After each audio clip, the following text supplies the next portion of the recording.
semuanya, perkenalkan nama saya Vanessa Abuzaifa dengan NIM 6670230005 dari jurusan Ilmu Pemerintahan.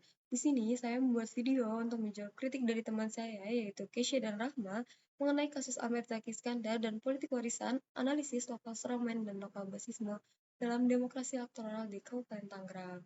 Di sini saya ingin menjawab pertanyaan dari Kesha terlebih dahulu, yaitu pertanyaannya, apakah dalam temuan sudah terlihat bahwa dalam kasus pemilihan kepala daerah di Kabupaten Tangerang sudah berlangsung secara adil atau justru dikuasai oleh satu tokoh kuat seperti Ahmed Zaki Iskandar? Nah, berdasarkan temuan dan analisis yang saya peroleh terhadap dinamika politik lokal di Kabupaten Tangerang, proses pemilihan kepala daerah tampaknya belum sepenuhnya berlangsung secara adil dan dalam kerangka kompetisi terbuka. Hal ini ditunjukkan oleh dominasi yang begitu kuat dari sosok Ahmad Zaki Iskandar beserta jaring keluarganya. Meski secara prosedural demokrasi elektoral telah diterapkan, dalam praktiknya muncul fenomena yang disebut dengan lokal strongman atau lokal bosisme, di mana satu tokoh atau satu dinasti politik memiliki pengaruh besar terhadap proses pencalonan, sumber daya politik, hingga distribusi program. Nah, Ahmad Zaki tidak hanya hadir sebagai mantan bupati, tetapi juga anak dari bupati sebelumnya. Dan kini, pengaruhnya diteruskan oleh adiknya Intan Nurul Hikmah yang kini menjabat sebagai wakil bupati Tangerang. Hal ini menunjukkan bahwa konsentrasi politik cenderung tertutup dan dikendalikan oleh kekuatan yang lebih mapan. Pertanyaan selanjutnya, apakah ada upaya dari masyarakat setempat untuk menantang dominasi kekuasaan Ahmed Zaki Iskandar di Kabupaten Tangerang? Nah, dalam konteks masyarakat Kabupaten Tangerang, upaya untuk menantang dominasi kekuasaan Ahmed Zaki Iskandar memang ada, namun belum menunjukkan kekuatan yang signifikan atau terstruktur. Beberapa inisiatif dari masyarakat sipil seperti aktivis lokal, LSM, hingga figur-figur muda independen memang mulai muncul dalam beberapa tahun terakhir. Namun, keterbatasan akses terhadap media, logistik kampanye, serta dominasi narasi dari keluarga Ahmed membuat perlawanan ini tidak cukup kuat menandingi kekuatan dinasti politik yang sudah lama tertanam.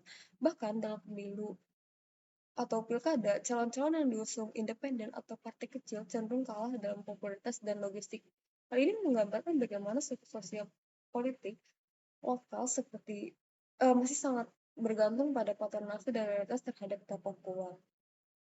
Lalu selanjutnya saya akan menjawab pertanyaan dari Rahma, yaitu pendekatan apa yang cocok untuk penelitian kamu dan apa alasan memilih itu? Menurut saya, pendekatan yang paling relevan untuk digunakan dalam penelitian ini adalah pendekatan kualitatif deskriptif dengan kerangka studi kasus, di mana pendekatan ini dipilih karena memberikan ruang yang luas untuk menggali makna, konteks, dan dinamika sosial politik secara mendalam. Tujuan utama dari pendekatan ini adalah untuk memahami secara komprehensif bagaimana fenomena lokal strongman dan lokal bosisme termanifestasi dalam konteks kekuasaan Ahmad Zaki Iskandar, di mana pendekatan ini memungkinkan penelitian untuk tidak hanya melihat permukaan proses politik elektoral, tetapi juga menelusuri faktor relasi kekuasaan hingga peran jaringan sosial dalam membentuk dominasi politik di daerah. Dengan demikian, penelitian ini tidak hanya bersifat deskriptif, tetapi juga interpretatif terhadap fenomena lokal yang kompleks. Lalu pertanyaan selanjutnya, di dalam penelitian ini pasti ada second informan, karena kalau hanya satu informan, informasi yang didapatkan kurang komprehensif. Lalu siapa second informan tersebut? Nah, dalam kerangka memperkuat validitas dan keberagaman perspektif dalam penelitian ini, tentu diperlukan lebih dari satu informan utama selain narasumber pertama, yaitu Kak Dafa Febrian Bahri. Selaku akademisi muda dan pengamat politik lokal, saya juga akan melibatkan beberapa informan. Di antaranya adalah wartawan lokal selama ini meliputi dinamika politik Kabupaten Tangerang, anggota DPRD setempat, serta warga masyarakat sipil menjadi bagian dari jaringan pemantauan pilkada.